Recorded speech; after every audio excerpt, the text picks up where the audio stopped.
지난 한 주간의 삶을 어떻게 보내셨는지요?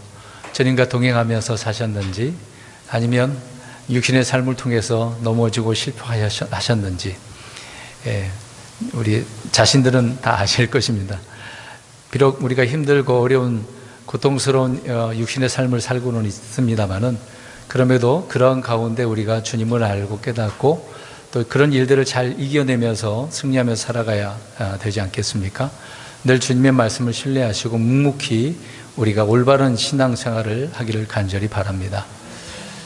이렇게 살아가는 데 있어서 빨리 어려움들이 지나갔으면 좋겠다, 많은 생각들을 하게 될 것입니다. 그러나 그것이 쉽게 되지는 않죠. 우리 육신의 삶은 많은 환난을 거쳐서 주님 앞에 간다라고 바울은 말씀을 하고 있기 때문에 우리는 그 말씀을 기억하면서 지금의 상황들을 잘 이겨내야 될 것입니다. 또한 주님이 빨리 오시면 얼마나 감사하겠어요. 늘 우리는 주님이 오신다라고 하는 그 약속을 바라보면서 소망 가운데 살고 있지 않습니까? 근데 어떻게 보면 오신다는 약속은 분명한데 좀 어떻게 보면 더딘 것처럼 보이잖아요. 사람들이 생각할 때는 더디다라고 볼 수도 있을 것입니다. 그러나 주님께서 보실 때는 더딘 게 아니라 주님의 때가 더 가까웠다라는 것을 말씀을 통해서 우리는 알 수가 있습니다. 그러니까 조금만 더 믿음으로 우리가 참아서 인내하면서 나아가야 되겠죠. 근데 이제 주님께서 오신다라고 우리가 생각할 때는 곧 무엇이 임한다라고 우리가 판단합니까? 심판. 참 그게 어떻게 보면 한편적으로 무시무시하죠. 두렵지 않습니까? 심판한다라고 할 때는 좋은 의미는 아니잖아요. 어떤 시험한다라고 한다면 나를 안 좋은 쪽으로 생각할 수도 있지만 좋은 쪽으로 유익되게 시험하는 경우도 있잖아요. 근데 시험은 거의가 안 좋은 부분이라는 것을 알 수가 있습니다. 근데 주님께서 심판한다라고 할 때 오셔서 악한 자들을 벌하신다라는 문제가 되겠죠. 또 우리 그리스도인들은 그리스도의 심판석에서 죄에 대한 심판이 아니라 육신의 행위에 대한 심판을 받고 상을 받느냐 안 받느냐, 그런 차원의 문제가 남아있는 것은 사실인 것입니다. 그럼에도 우리 그리스도인들은 구원받고 난 이후에 육신의 삶을 어떻게 사느냐가 중요한 것이죠. 믿음으로 잘 사셔서 주님 앞에 서게 되어질 때 상을 많이 받는 우리 성도님들이 되시기를 간절히 바랍니다. 구원은 받았는데 상도 못 받고 그냥 흔히 말하는 대로 뻘쭘히 바라보고 쳐다보고만 있으면 얼마나 부끄럽겠습니까? 부끄러운 구원이 아니라 정말 기쁨이 넘치는 그런 구원이 돼야 되는 것이죠. 근데 하나님께서 오신다라고 할 때 심판을 말씀하고 있는 것인데, 이제 그 심판이 성경에 정해진 그런 심판이 있지 않습니까? 물론 교리 공부를 하신 부분이 있겠습니다만은 7가지 그런 심판 중에 특히 이 땅에 오셔서 불신자들, 악한 자들, 사악한 자들 주님께서 어떻게 짓밟으시는지를 계시록에 말씀을 하고 있죠. 물론 대언서뿐만 아니라 사도들을 통해서도 그러한 내용의 말씀들을 언급을 해주고 있는 것입니다. 그러니까 주님이 계획하신 그 때의 그런 심판, 멸망이 있는 부분도 있지만, 그러나 지금 현재 진행형으로 살면서 심판을 받는 경우도 있습니다. 멸망을 받는 경우도 있어요. 근데 이제 우리 믿는 자라 할지라도 개개인의 그 삶을 통해서 하나님께서는 어떻게 또 심판하거나 멸망이라고 할 수도 있겠죠. 그러니까 징계를 했는데도 말을 안 듣는다고 하면 하나님은 데려가시는 것입니다. 그런 것을 멸망이라고 할 수도 있는 겁니다. 꼭 멸망이라고 하는 것이 믿는 자에게는 해당 사항이 없다라고 할 수는 없는 거거든요. 고린도서에 보면은 크리스찬이긴 했습니다만은 죽임을 당한 자가 있었고 사탄에게 내어준 자가 있었던 것을 알 수가 있습니다. 물론 그들은 그리스도인이기 때문에 구원은 받은 거죠. 그러니까 우리가 살면서 개별적으로도 어떤 멸망이 있다라는 것을 알 수가 있습니다. 오늘 이제 이런 부분을 잠깐 말씀을 드리려고 합니다. 성경이 말하는 말세의 특징은요, 거짓이 진리를 막 창궐할, 압도하는 그런 때를 말하고 있는 겁니다. 또 온갖 유언비어가 설파되고 전해지는 소문과 소문이 꼬리를 묻는 그런 때를 말하고 있는 것이죠. 그러나 사람들은 정작 주님의 말씀이, 성경 말씀이 있다, 이 진리의 말씀으로부터 진리로부터 귀를 돌이킨다, 내 듣지 않는다라고 하는 것이 문제가 되고 있는 거죠. 아무리 진리의 말씀을 우리가 선포한다 할지라도 또 지금은 인터넷 시대이기 때문에 얼마나 많은 말씀들이 선포되고 있습니까? 물론 바른 말씀도 있고 잘못된 그런 내용의 설교들도 많이 있죠. 그럼에도 이렇게 진리가 선포되고 있는데 사람들은 진리로부터 귀를 닫고 있다라고 하는 부분인 것입니다. 다시 한번 말씀드립니다마는 이 말세의 특징은 진리가 사라지고 온갖 거짓된 유언비어, 소문과 소문이 돌아다닌다라고 하는 것이죠. 지금 얼마나 많은 잘못된 소문들이 유언비어가 펼쳐지고 있는지 모릅니다. 세상에서도 그런 것처럼 교회 말씀들도 잘못된 말씀들이 퍼지고 있지 않습니까?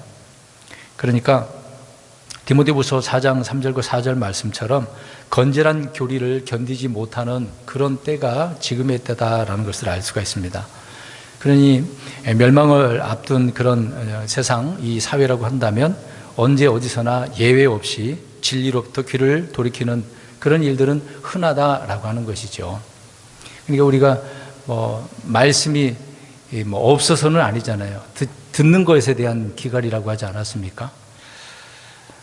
한 예로 우리가 알듯이 소돔과 고모라를 생각해 보십시오. 소돔과 고모라가 과거에 멸망을 했는데 천사들을 통해서 또 롯을 구출하기 위해 말씀을 전해주지 않습니까? 그러니까 천사들이 롯에게 말하고 롯이 또 가족들과 그 딸들 또 사위들이 있지 않습니까? 말씀을 전했는데 사위들은 그 말들을 어떻게 여겼다고 했죠? 농담으로. 이건 과거에 있는 일이지만 지금 현대에도 그렇단 말입니다. 하나님의 말씀이 농담이에요.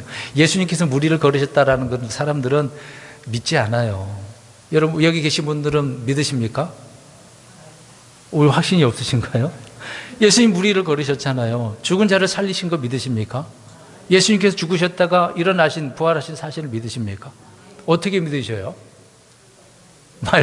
믿음을 통해서 그 말씀을 우리가 확신하니까 믿는 거죠. 근데 불신자들은 그렇게 안 믿는단 말입니다. 그냥 하나의 시나 전설, 꾸며낸 이야기 그 정도로만 생각하고 있는 거죠.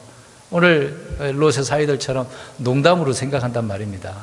얼마나 하나님의 말씀을 그렇게 무시하는가라는 것을 그 당시의 사회상, 그 당시의 사회적 배경이라는 것을 우리가 알 수가 있는 거죠. 노아 때도 마찬가지 아니겠습니까? 방주를 몸소 만들어서 노아는 의의 말씀들을 선포했다고 하잖아요.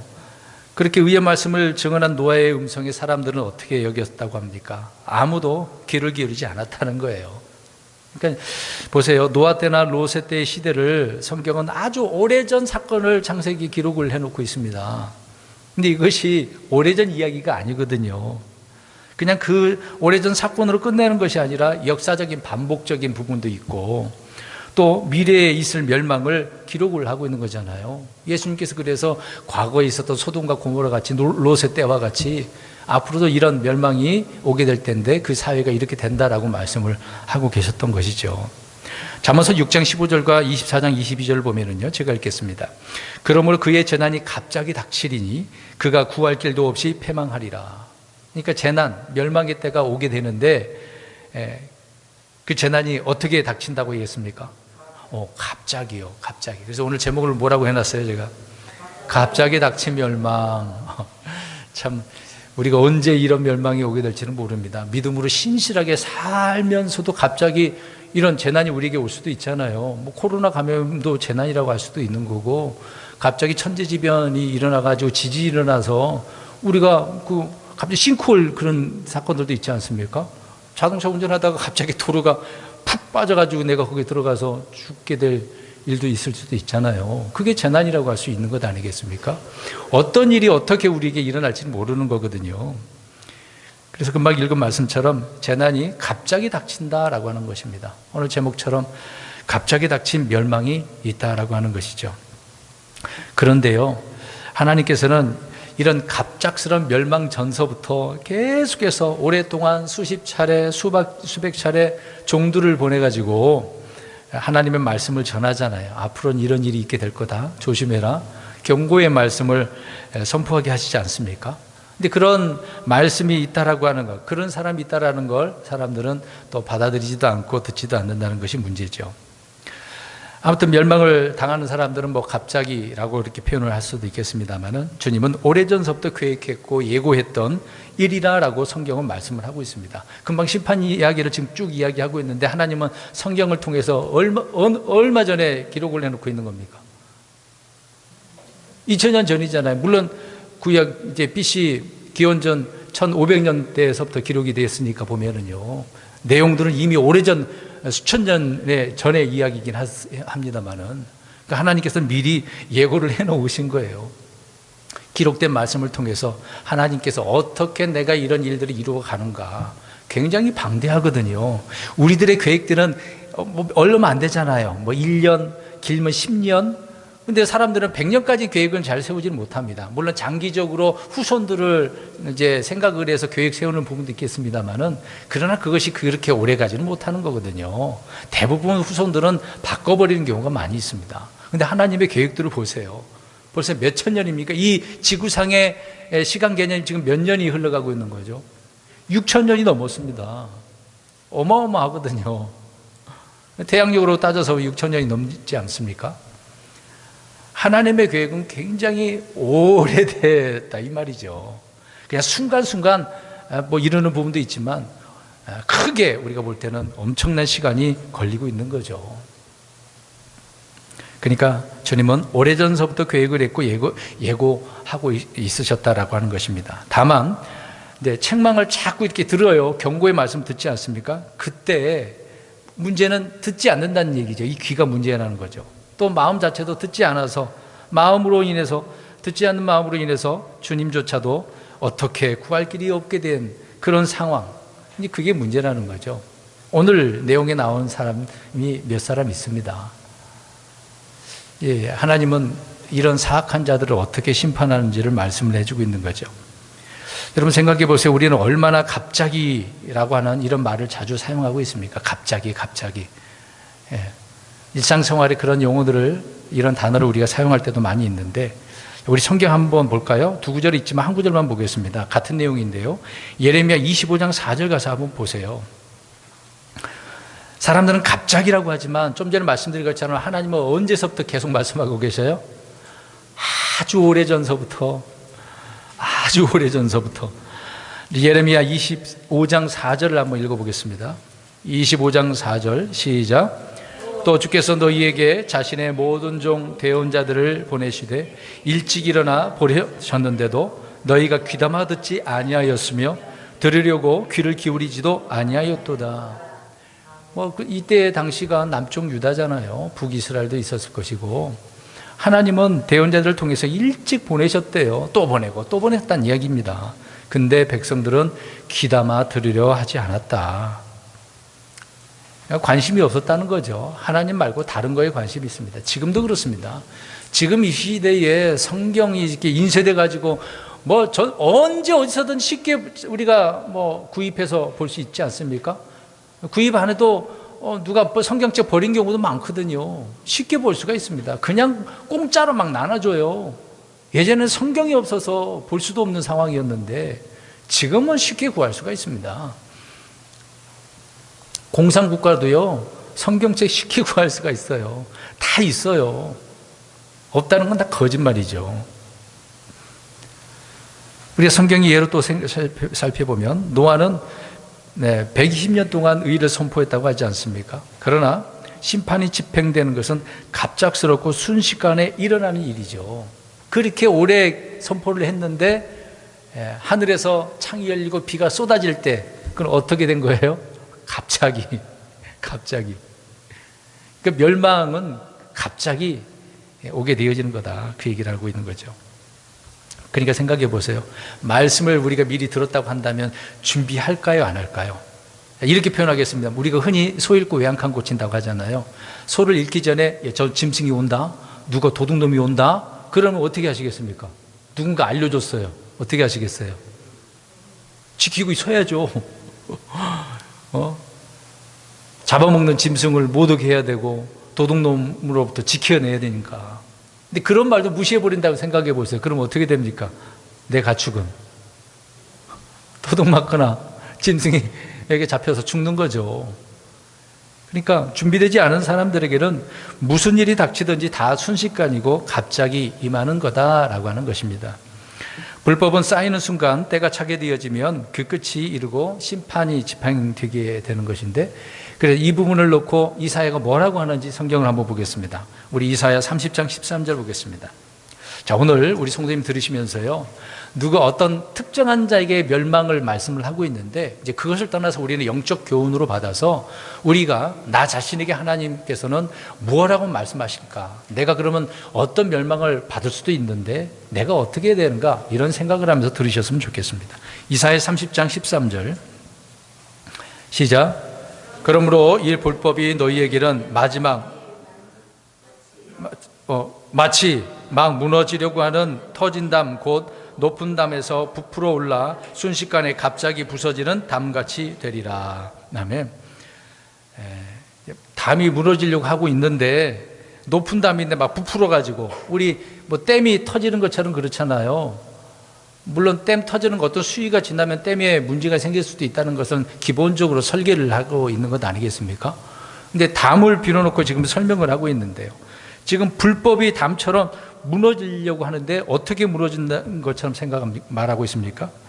예, 순식간에 갑자기 부서지는 거, 마치 무너지려고 하는 그때를 이야기하고 있는 거죠. 그때는 뭐 순식간에 돌이킬 수 없는 거예요. 어떻게 막 발버둥 치면서 있는 상황이 되겠습니다만은, 그때는 어떻게 할 수 없는 거죠.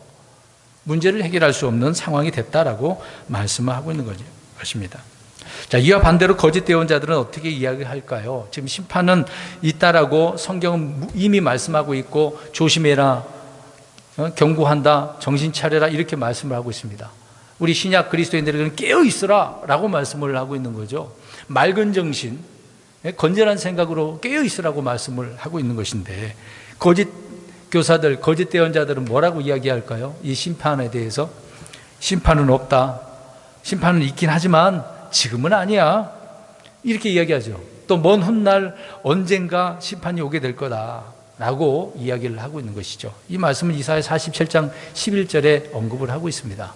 그러니까 이스라엘 백성들에게 이사야 대언자나 예레미야 대언자가 선포했음에도 불구하고 그들은 이런 식으로 받아들였다는 얘기죠. 무슨 소리야, 지금 잘 먹고 잘 살고 있는데.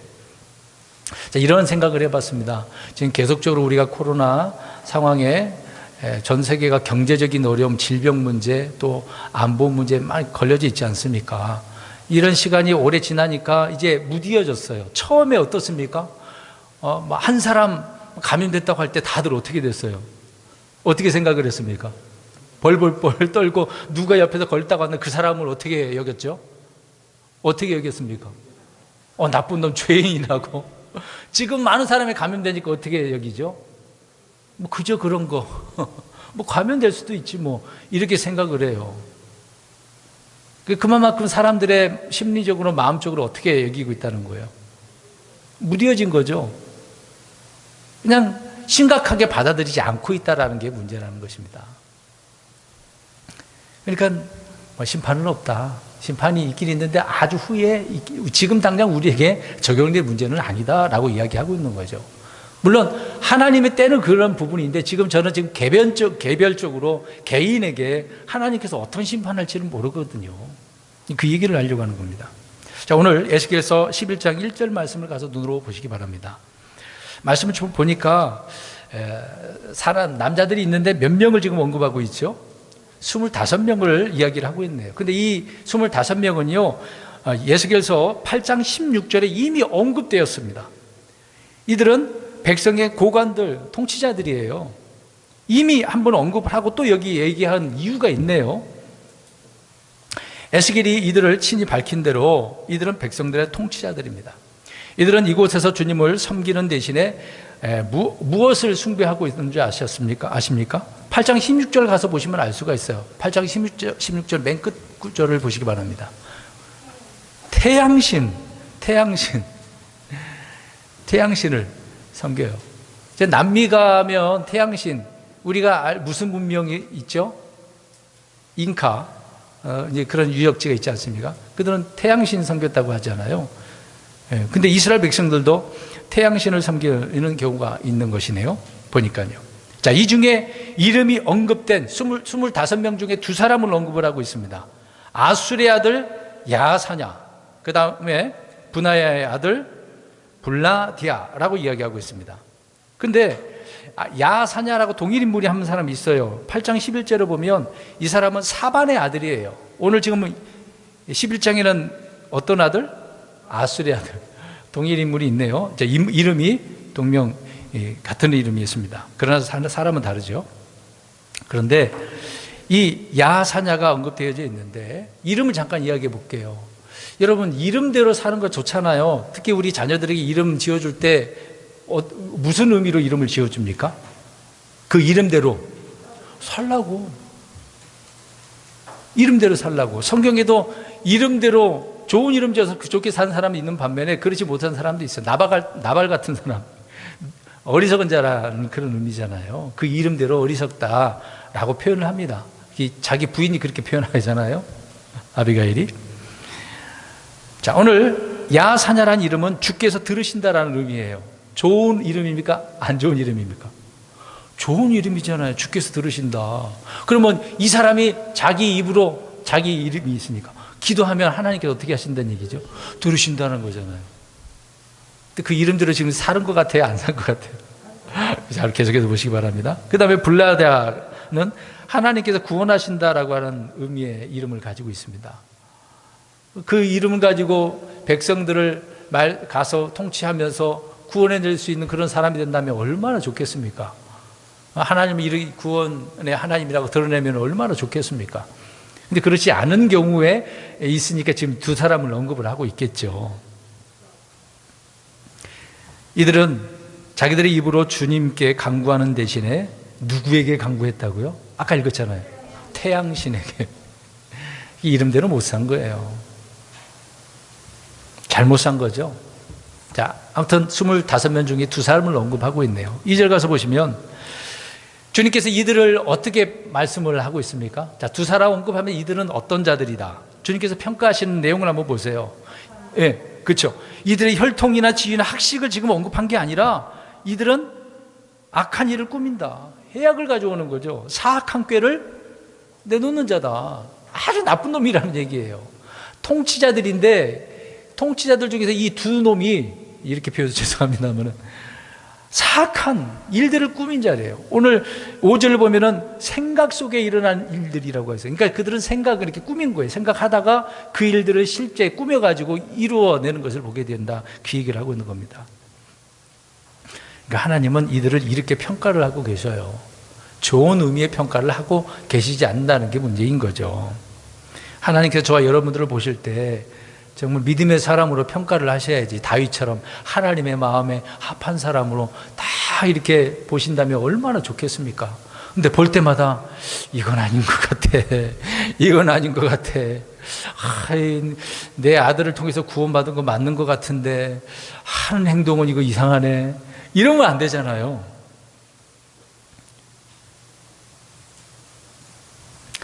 뭔가를 꾸민다라고 하는 것은 좋은 의미입니까? 아니에요. 꾸민다라고 할 때는 거의 나쁜 쪽이거든요. 꾸미는 것은 무언가 진실을 은폐하거나 속이는 것을 이야기하고 있는 겁니다. 그러니까 이들이 통치자들이면서 백성들을 그렇게 은밀하게 속인다, 그 얘기를 하고 있는 거예요. 계속해서 보시기 바랍니다.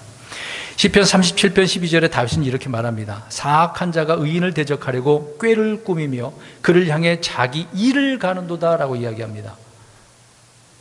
의인을 대적하려고 꾀를 꾸민다. 사악한 일들을 꾸민다. 그 얘기를 하고 있는 거죠. 우리 주변에 이런 사람들이 많을 겁니다. 특히 정치인들은 말할 필요가 없죠. 꼬투리 잡는 거, 말 한마디 가지고 그가 과거에 뭘 했다라는 거 사진 한 장 딱 보여주면서 얼마나 일들을 꾸며냅니까? 없는 것도 만들어내는 거죠. 근데요, 가장 악한 것은요, 합법을 가장한 불법이라는 얘기입니다. 불법을 행하면서 이걸 합법이라고 주장한다는 얘기예요. 법을 아는 지식을 이용해서 교묘하게 악을 꾸미는 그런 행위. 이 말씀은 시편 94편 20절에 나오거든요. 오늘 이들이 사악한 일들을 꾸미는데 합법을 가장을 해서 불법을 행하고 있다는 얘기입니다. 이런 죄는 배운 사람일수록 더 많이 하죠. 모르는 사람은 그런 거 할 줄도 몰라요. 몰라. 많이 아는 사람이 많이 이용을 하거든요. 특히 법을 다루는 사람들은 죄 엄청나게 질 겁니다. 여러분 뭐 우리나라에 법을 다루는 사람 많잖아요. 법관들이 있고 판사들이 있고 변호사들이 있는데 그들 깨끗한 사람 봤어요? 찾아보기 힘들걸요. 찾아보기 힘들 거. 정말 나는 법대로 다 잘했다라고 하는 사람 정말 손가락 꼽을 수 있을까요? 10손가락도 아니고 5손가락? 힘들걸요? 자, 생각해 보세요. 하나님께서 소돔과 고모라를 멸할 때 몇 사람이 없어서? 10사람, 10명도 없었어요. 그것만 생각해도 알 수 있는 거 아니겠습니까?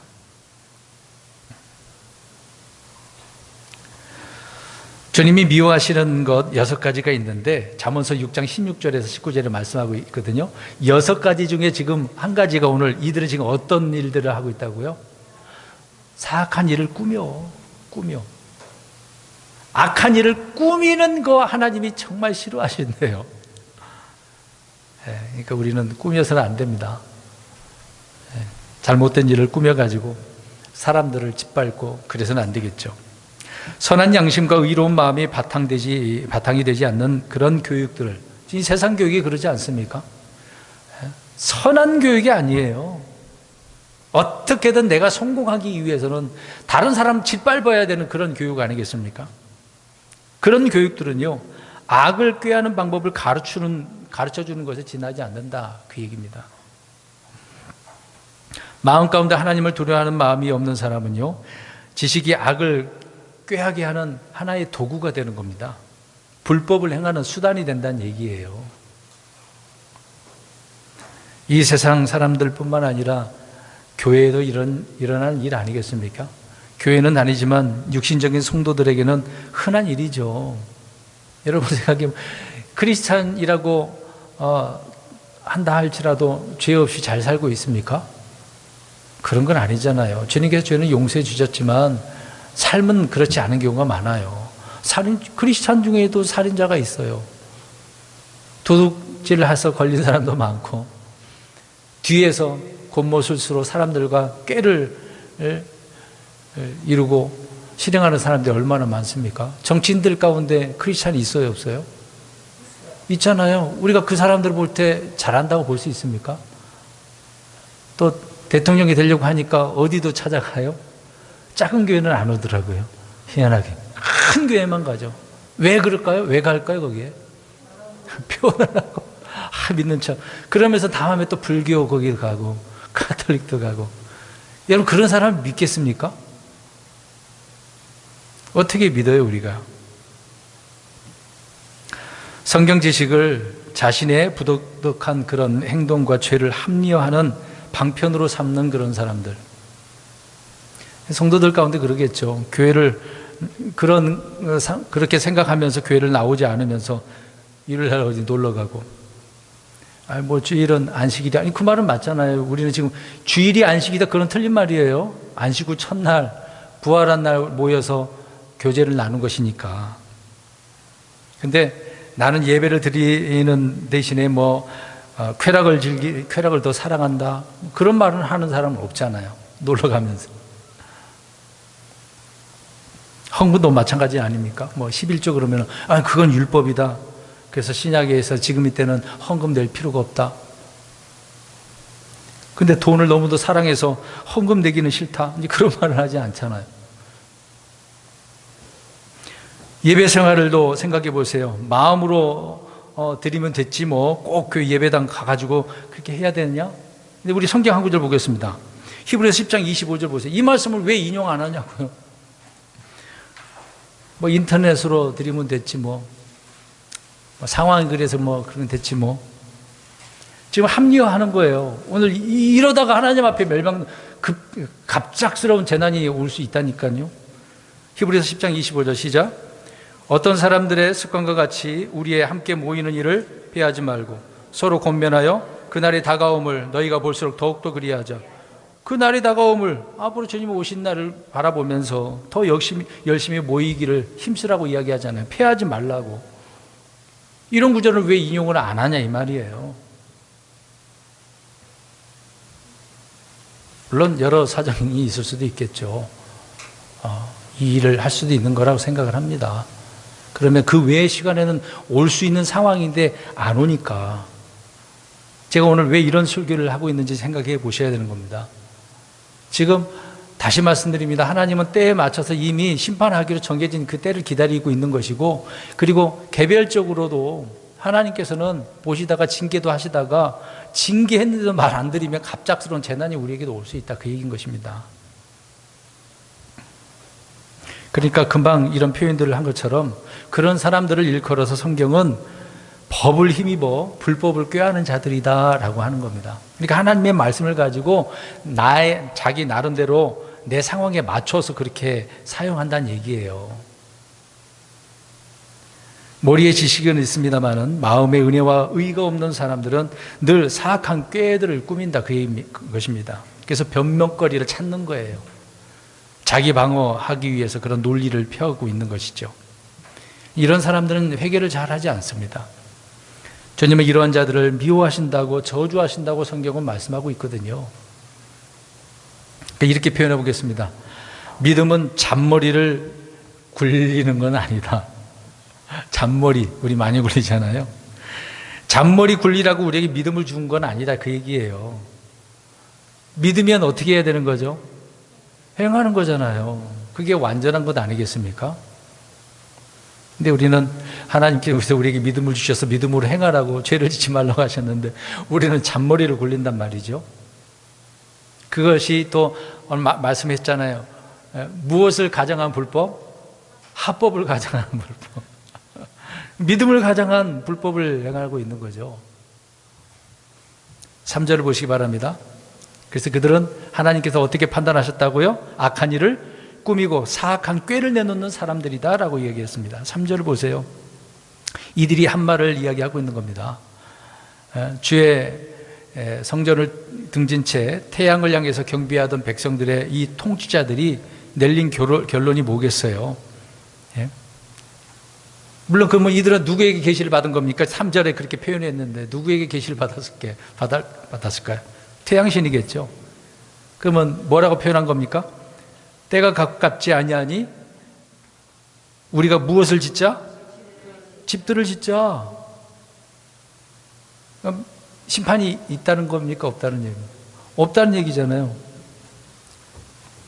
어떻게 보면 지금 사람들을 선동하는 거잖아요. 우리라 하고 표현했잖아요. 자기들끼리 하는 게 아니라 백성들에게 지금 다 이야기하고 있는 겁니다. 선동을 하고 있는 거죠. 뭐 정치적으로 하든, 이들은 통치자들이니까 정치적으로 또 그렇게 표현하고 있는 부분이라고 볼 수가 있습니다. 그러니까 그렇게 표현을, 집들을 짓자, 걱정하지 말라, 이제 그 얘기를 하고 있는 거죠. 여러분, 남유다의 왕국이 멸망을 하게 되잖아요. 그때 이제 수많은 사람들이 포로로 잡혀가게 되지 않습니까? 1차, 2차, 3차에 걸쳐서 엄청난 사람들이 포로로 잡혀갔습니다.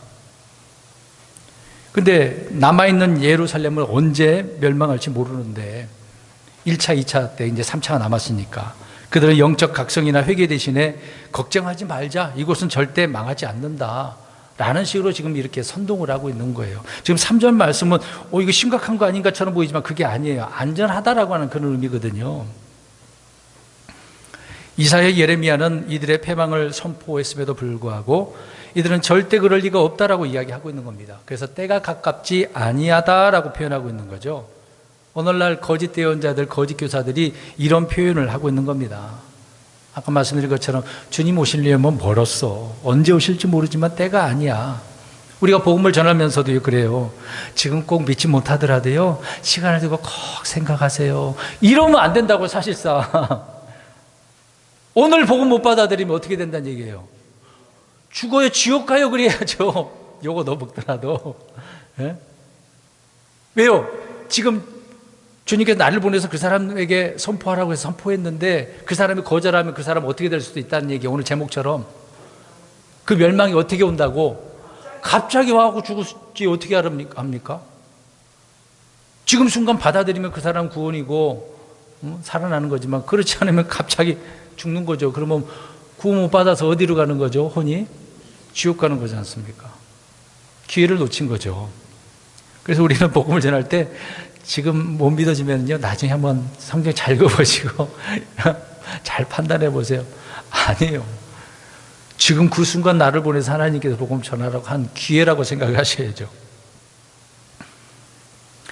오늘 말씀 금방 읽은 것처럼 이 도시는 가마솥이 되고 우리는 고기가 된다라고 하는 이런 말은 심판을 경고한 것이 아니라 말씀드린 것처럼 예루살렘이 가마솥처럼 튼튼하게 된다. 절대 안 부서진다, 그런 의미예요. 또 가마솥 안에 있는 고기처럼 자신들은 절대 안전하다. 왜 고기로 표현했는지 모르지만 안전하다 이렇게 표현하고 있는 거예요. 그러나 이는 자기들의 소망일 뿐 진리가 아니죠. 왜 그러냐면 예레미야 1장 13절에 가서 보면 하나님께서 그 가마솥을 어떻게 표현하고 있는지 아십니까? 끓는다 그랬어요. 끓는 가마솥. 근데 이들은 지금 그냥 이런 표현이 없잖아요. 가마솥이 지켜주니까 우리는 안전하다라고 하는 표현이 있는데 하나님은 그 가마솥을 어떻게 표현하셨다고요? 끓는. 이거 어떤 의미예요? 심판의 의미잖아요. 멸망이라는 의미 아닙니까? 그렇다면 안에 있는 고기는 모두 익거나 타버리겠죠. 뜨겁게 데피는데 다 익어서 삶아 먹는 거죠. 생각해 보세요. 하나님께서는 예루살렘을요, 그냥 냉장고처럼 저장해 놓으려고 하는, 고기를 보관하려고 하는 그렇게 한 거 아닙니다. 지금 이들은 그런 표현이잖아요. 까마귀도 넣고 안전하게 두려고 하는 거지 않습니까? 하나님은 그렇게 말씀을 하지 않았습니다. 예루살렘은 후에 불태워지고 많은 사람들이 포로로 잡혀가게 되어지는 거죠. 그래서 솥 안에 있는 고기처럼 그냥 끓는 가마솥에 다 삶아져서 죽는 거죠. 물론 많은 사람이 잡혀갔고요. 하나님에게 등을 돌린 사람들의 입에서 나오는 어떤 조언도 결코 들을 만한 것은 없어요. 근데 사람들이 그것이 좋다라고 생각을 해요. 지금도 보세요. 심판 이야기가 좋겠습니까? 지금 오늘 이 예배 시간에 은혜 받자고 하나님 도와주신다고 그런 구절만 찾아갖고 해주는 게 좋겠습니까? 잘 생각해 대답 좀 해보세요. 제가 어떤 설교하는 게 좋겠습니까? 왜 말씀 못하세요? 은혜의 하나님, 사랑의 하나님, 걱정하지 마세요. 하나님 도와주실 거예요. 힘드시죠? 걱정하지 마세요. 이런 얘기하면 좋잖아요. 귀에 쑥쑥 들어오고. 지금 심판 얘기하니까 안 들리고. 이런 얘기 또 왜 하지? 그럴지도 모르겠습니다. 근데요, 우리가 하나님 말씀 보면 좋은 얘기보다도 경고의 안 좋은 말씀들이 너무도 많아요. 신명기 28장에도 보면 복의 얘기가 많아요, 아니면 저주의 얘기가 많아요. 저주, 복 이야기는 몇 구절 안 돼요.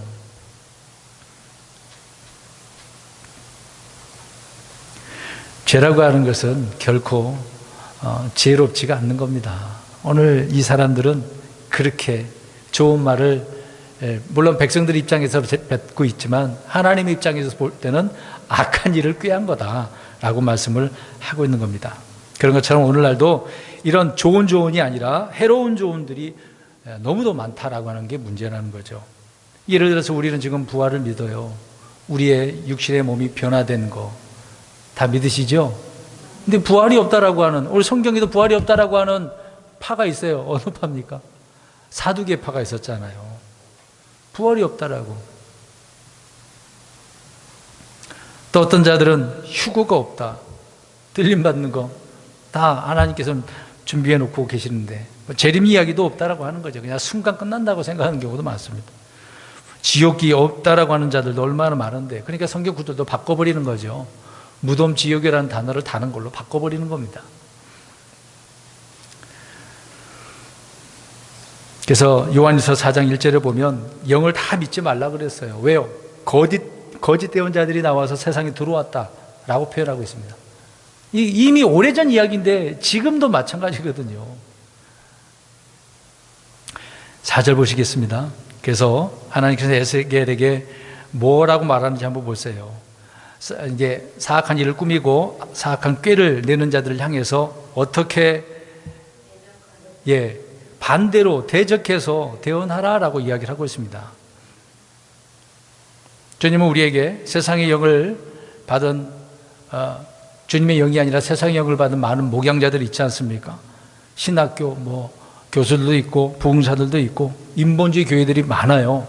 그러면 잘못된 영을 가졌으니까 그들을 향하여 지금 어떻게 해야 됩니까? 오늘 4절 말씀처럼 대적해서 반대로 전해야죠. 그들이 말하면 반대로 말을 전해야죠.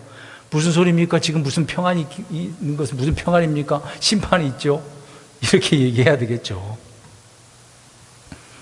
이렇게 얘기하면 듣기 싫어서 공격해 올 겁니다. 우리는 진리의 성경을 우리에게 주셨기 때문에 이 말씀을 가지고 바르게 선포를 해야 돼요. 듣기 싫은 소리를 들어도 해야 된다는 얘기입니다. 자, 하나님께서 에스겔에게 그들을 대적해서 대언하고 그랬습니다. 5절 보겠습니다.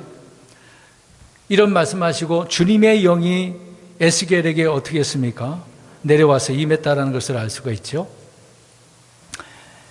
그러면서 에스겔에게 전하고자 하는 말씀을 주셨습니다.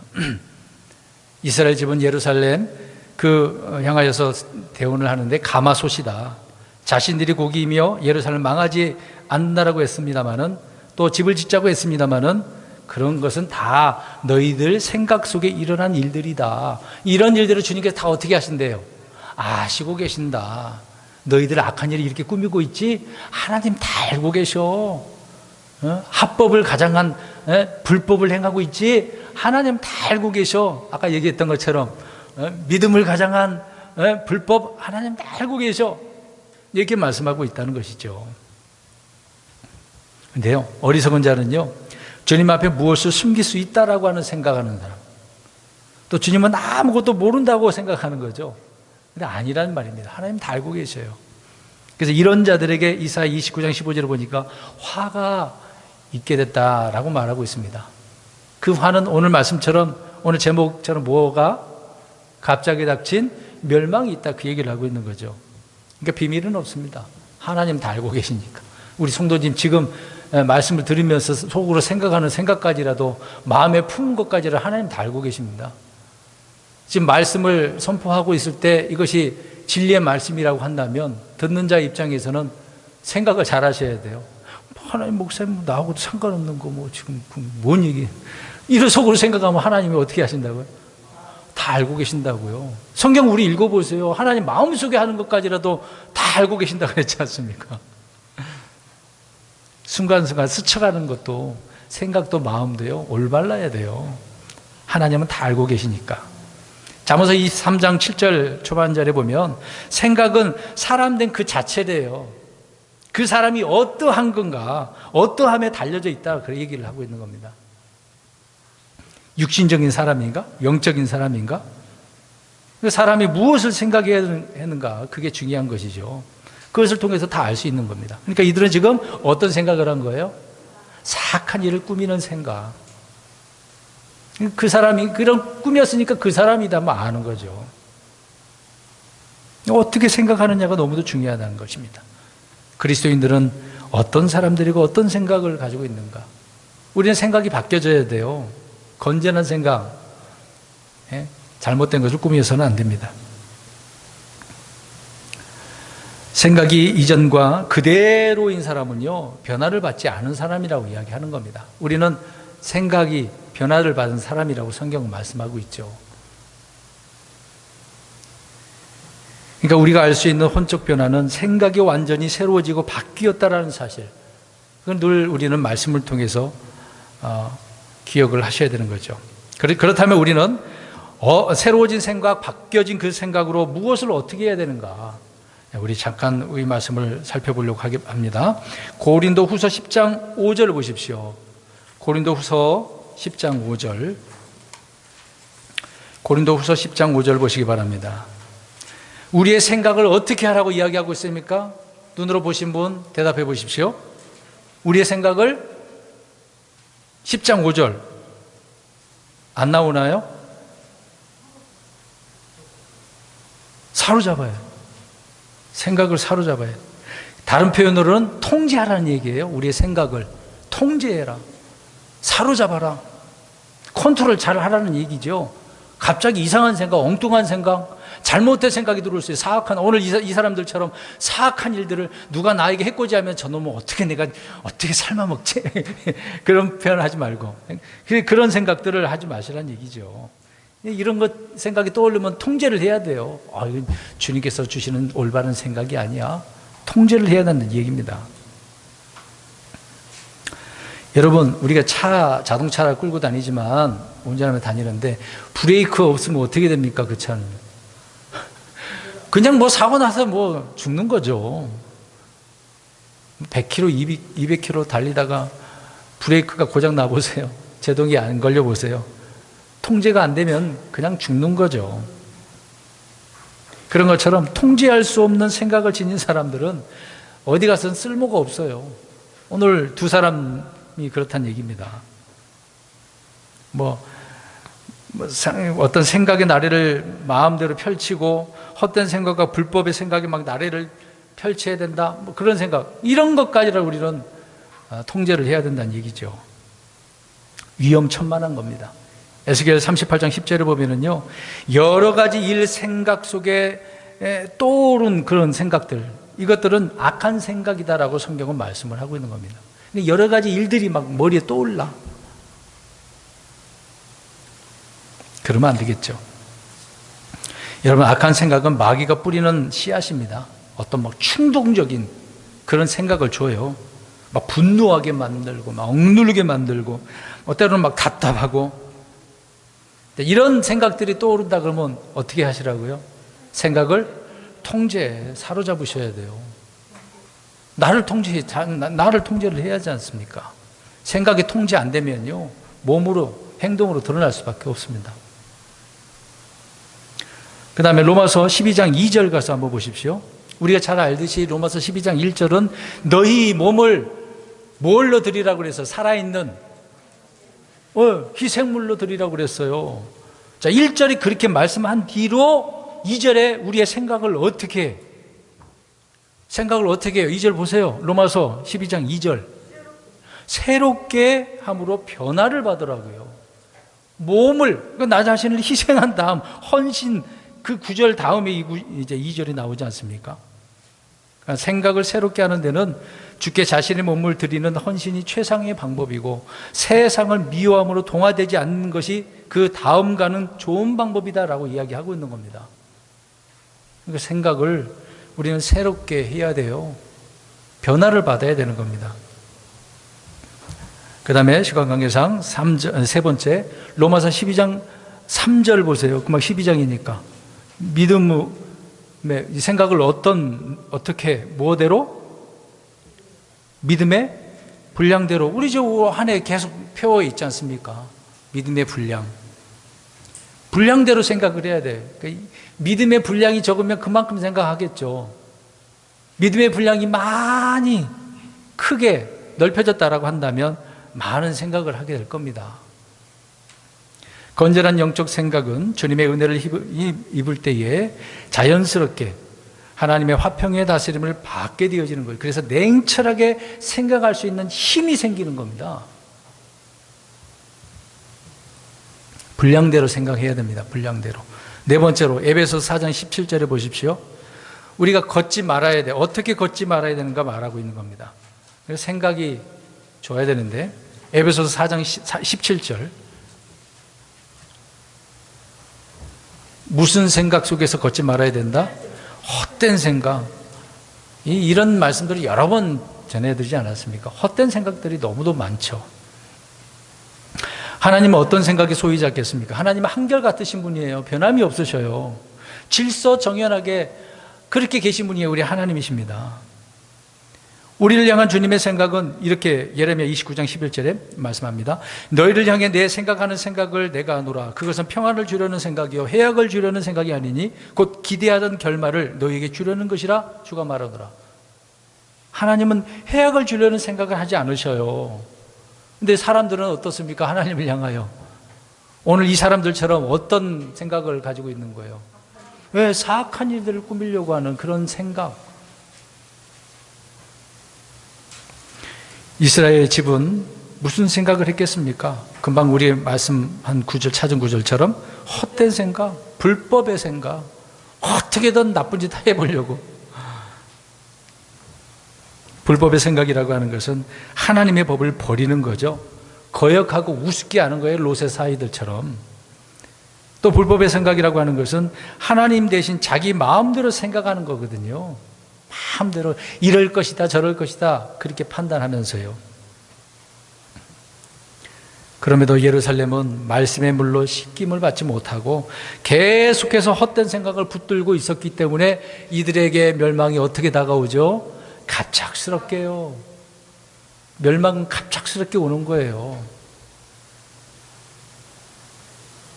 이런 사람들은 자신의 생각대로 모든 일이 다 잘 될 줄로만 생각을 하고 있는 거예요. 잘 될 거야, 잘 될 거야.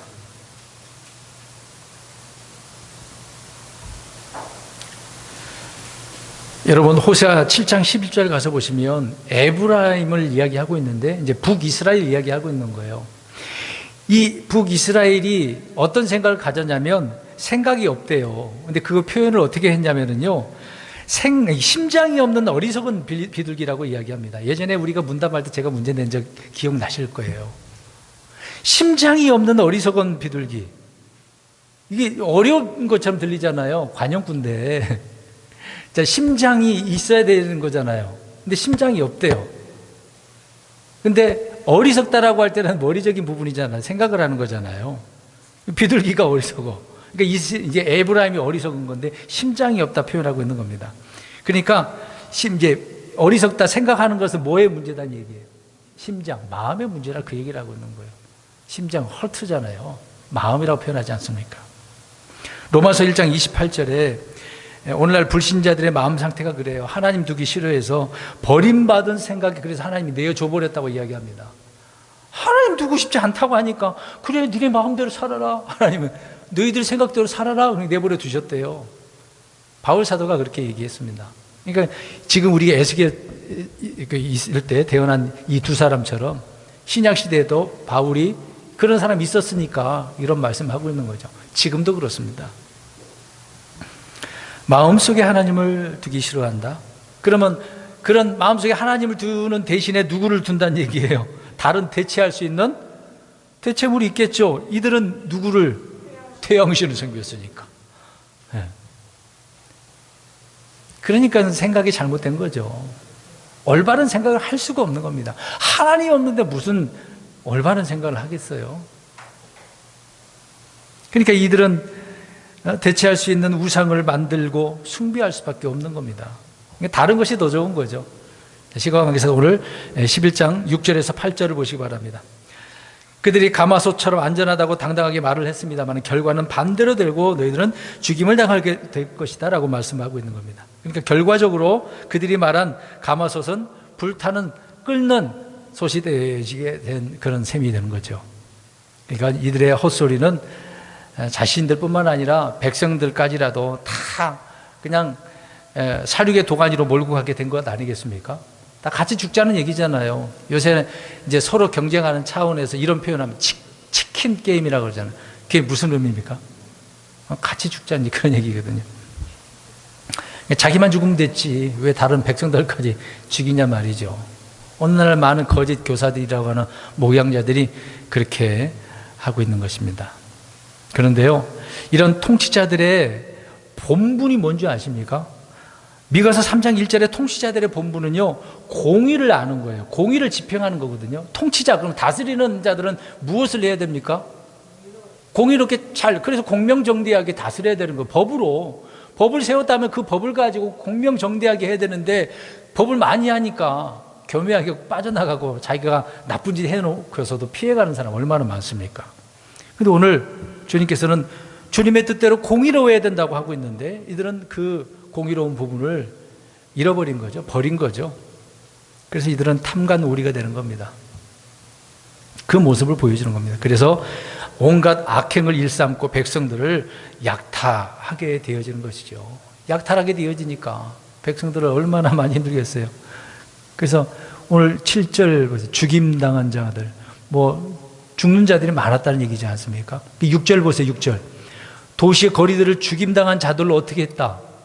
채웠다. 그러니까 통치자들이 다스리는 것이니까 내 말 안 들으면 너희들은 다 어떻게 된다는 얘기죠? 죽는다. 옛날에는 무서웠잖아요. 바로 죽이는 거 즉결 심판 아닙니까? 그러니까 그런 자들이 많이, 죽임당한 자들이 많이 있었다. 그 얘기를 하고 있는 겁니다. 그러니까 초반에 말씀드린 것처럼 멸망을 앞둔 사회는 어떤 외적인 침입 전에 부정과 부패로 무너질 수밖에 없는 거예요. 여러분, 로마가 왜 멸망한 줄 아십니까? 그 강대국 왜 멸망을 했습니까? 내부적인 부정과 부패 때문에 멸망한 거예요. 그냥 멸망한 게 아니에요. 외부적인 세력 때문에 멸망한 게 아닙니다. 스스로가 속에서 타락을 해가지고.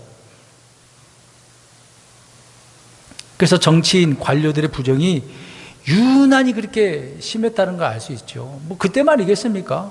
지금도 여전한데요. 유난히 심한 이유는 이들이 하나님 대신에 누구를 숭배하니까? 태양신 우상을 숭배하니까요.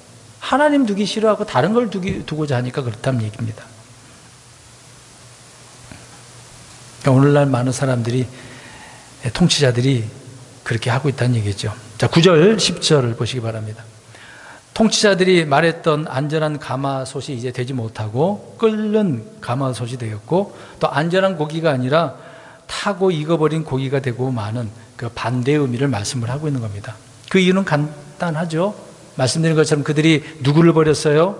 말씀을. 무엇을 버렸어요? 하나님을, 말씀을 버렸다는 얘기입니다. 그러니까 하나님께서 멸하시고 쫓아내게 하신 이교도들의 행위대로 그들이 행했기 때문이라고 이야기하고 있는 거죠. 하나님을 버리고 말씀을 버리고 그들은 하나님 말씀대로 행하지 않았기 때문에 그렇다 이야기하고 있습니다. 사실 하나님은 이교도들의 머리로 이스라엘 백성들을 세웠는데요. 우리 마지막 성경 구절을 하나 보겠습니다. 에스겔서 20장 9절 보겠습니다. 금방 말씀한 그런 내용인데요. 하나님께서 가나안 땅을 이스라엘 백성들에게 왜 주었냐고요. 왜 주었냐고요. 이들은 그 의미를 알지 못한 거예요. 오히려 하나님의 이름을 더럽혔어요. 20장 9절 시작. 내가 내 이름을 위해 일을 행하였나니 이것은 그들이 이교도들 가운데 있을 때에 내가 그 이교도들의 눈앞에서 그들을 이집트 땅에서 데리고 나옴으로써 나 자신을 그들에게 알릴 때 그것을 본 그 이교도들 앞에서 그 이름이 더럽혀지지 않게 하려 함이었느니라. 자신의 이름을 더럽혀지지 않기 위해서 이교도들 위해 머리로 줬는데 이들은 그렇지 않았다는 얘기죠. 그러니까 주님의 이름을 어떻게 했습니까? 더럽혔습니다. 하나님이 이것을 보지 못하는 거죠. 이스라엘 백성들은 이교도들의 행위를 본받고 그들의 신을 섬기는 일들로 점철이 되어졌기 때문에 하나님은 이들에게 갑작스러운 재난을 주셔서 멸망하게 하셨다라고 하는 것입니다. 그러니까 이들에게 하나님께서 행하실 일은 무엇밖에 없는 거죠? 심판밖에 없어요. 갑자기 닥친 멸망, 누구에게나 있는 거죠. 누구에게나 있을 수 있는 겁니다. 그래서 오늘 두 사람 중에 한 사람이 13절에 어떻게 했어요? 불나다가 대언하고 난 뒤에, 대언할 때에 그랬어요. 지나지 않고 이제 외부의 세력에 의해서 바빌론 사람들이 죽어야 되는데 그 중에 한 사람이 어떻게 됐습니까? 대언하고 하니까. 대언할 때라고 그랬어요. 도중인지 대언 다 말씀하고 끝난 다음에 죽었는지 모르겠습니다만은 아무튼 대언할 때라고 그랬으니까 그때 불나다가 죽었어요. 불나다는 갑작스럽게 죽었어요. 어마어마하죠? 이런 말씀 읽으면 두려워야 되는 것 아니겠습니까? 아, 하나님께서 우리에게 요구하시는 것이 있는데 자신의 이름을 높이라고 하고 있는데 우리는 더럽히고 있는 거 아닌가? 그리스도인으로서 주님의 영광을 드러내야 되는데 우리 그렇지 않은가? 어떻게 살고 있는가? 늘 고민해야 되지 않겠습니까?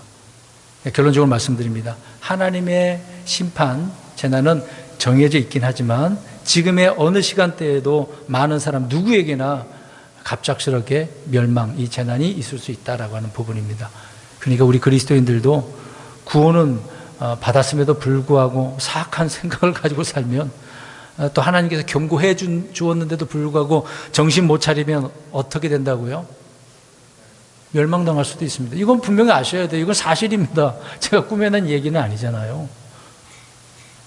그래서 고린도 교회 성도들 가운데도 갑작스럽게 죽었습니다. 아나니아 삽비라 보세요. 하나님께 드리려고 했던 헌물을 좀 숨겼어. 자기 재산을 팔아서 숨겼어요. 어떻게 됐습니까? 자기는 기분 좋아서 나와서 들고 갔단 말이죠. 베드로가 볼 때 남편과 따로따로 왔는데 어떻게 됐습니까? 그 자리에서 죽었잖아요. 갑작스러운 거죠. 믿음의 사람이라고 하는데도 불구하고 한 예로 그렇게 보여주고 있는 겁니다. 지금도 많은 그리스도인들 가운데 갑작스럽게 죽은 사람도 많아요. 저 여러분들이 그런 사람이 되지 마시고 하나님께서 우리에게 주신 대로 살다가 주님 앞에 서는 저와 여러분 되시길 주의 이름으로 축원합니다. 아멘. 기도하겠습니다.